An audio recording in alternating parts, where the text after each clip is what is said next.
Nik uste, ohiko bertsolaritza formatuzatik kanpo sentitzen diala askotan aurrak, ez dagoelako eskaintza bat behientzako prestatua eta ohiko formatua igual astuna, luzia ite zaielako.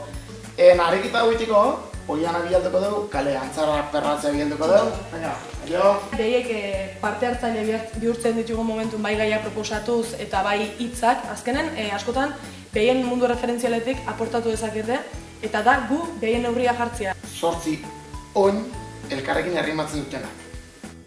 Hitz bat botatzari, bai. Ohiko egitura hori deskubritzen dijo azken heinean jokuk egiten ditugu eta bai edia parte hartzeutenak, bai gaia proposatuz, lehenengo askotan oso zaila ite zaie eta gero animatzen dira segitun eta ideia pilo bat okurritzen zaizkie, herrimak ere jartzen dizkigute. Hanka, patata, presaka, aparta, ondo, patoa.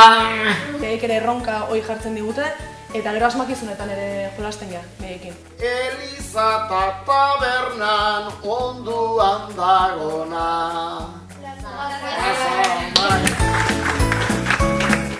Zer da hor jende artean, zer da hor publikoan, eta publikoak ulertu edo eskatzen duen hori eskaintzen. Goiztean berandu jeiki eta atera presaka aurrena ondo garbitu. Eta tokatu zaigu bai eskola txikitan adin ezberdinetako jendeekin eta oso ondo egiten dute bat, tokatu zaigu institututan.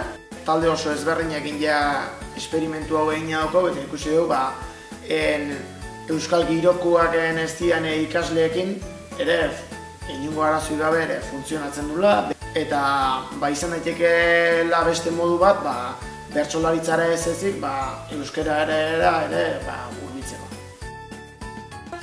Bizitzan hau izango da, ederki sartzea.